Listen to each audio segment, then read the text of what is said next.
और इस बीच मध्य प्रदेश के सीहोर से बड़ी खबर, जहां पर कपड़े फटने की वजह से हुक से सृष्टि छूट गई है। हुक से छूटकर अब वो लगभग 150 फीट की गहराई में पहुंच गई है। बच्ची को निकालने के लिए फिर से खुदाई शुरू कर दी गई है। अब 150 फीट खुदाई करके टनल के जरिए निकालने की कोशिश की जाएगी। बड़ी खबर आपको बता रहे हैं, आपसे कुछ देर पहले हमने बताया था कि हुक के जरिए सृष्टि को निकालने की कोशिश की जा रही है, लेकिन इस वक्त की बड़ी खबर, कपड़े फटने के कारण हुक से छूट गई है सृष्टि। और हुक से छूटकर अब वो 150 फीट की गहराई में चली गई है।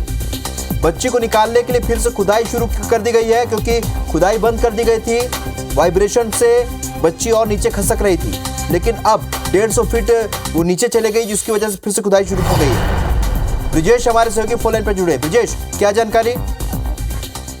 बिल्कुल, देखिए, अभी 28 साल की सृष्टि को निकालने की जो लगातार कोशिशें हो रही थी, जो प्रभारी कलेक्टर हैं सीहोर के, उन्होंने जानकारी दी है कि लगभग 100 से भी ज्यादा की गहराई में अब जो बच्ची है वो दोबारा से फिसल गई है, क्योंकि जो हुक से निकालने की लगातार पाइप के जरिए कोशिश हो रही थी, रॉड के जरिए, उसमें बच्ची के कपड़े फंसे थे। और जैसे ही उसको निकालने की कोशिश हुई, बच्ची काफी ऊपर तक, लगभग 80 फीट तक आ गई थी, लेकिन उसके बाद उसके कपड़े फट गए और कपड़े हुक में बाहर आ गए। लेकिन जो बच्ची थी वो दोबारा से बोरवेल के गड्ढे में गिर गई है, जिसकी गहराई जो है लगभग 100 से भी ज्यादा, लगभग 100-125 फीट बताई जा रही है।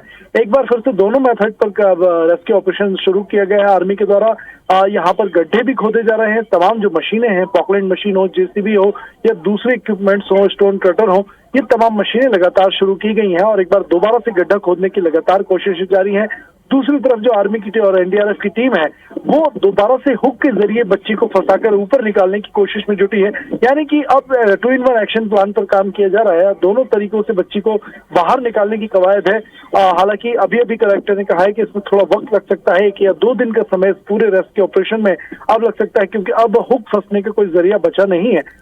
एकमात्र उम्मीद बची है, वो ये है कि गड्ढा खोदकर लगभग 125 फीट और फिर टनल बनाकर उस पाइप को काट के नीचे के रास्ते बच्ची को बाहर निकाला जाए। और तेजी से युद्ध स्तर पर काम शुरू हो चुका है। चलिए ब्रिजेश, नजर बनाए रखिएगा, क्योंकि जिस वाइब्रेशन और कंपन की वजह से बंद कर दिया गया था खुदाई का काम, एक बार फिर से शुरू किया गया, क्योंकि बच्ची को हुक से निकाला जा रहा था और उसे छूटने के बाद अब वो 150 फीट नीचे चली गई है। इस जानकारी के लिए बहुत शुक्रिया ब्रिजेश आपका।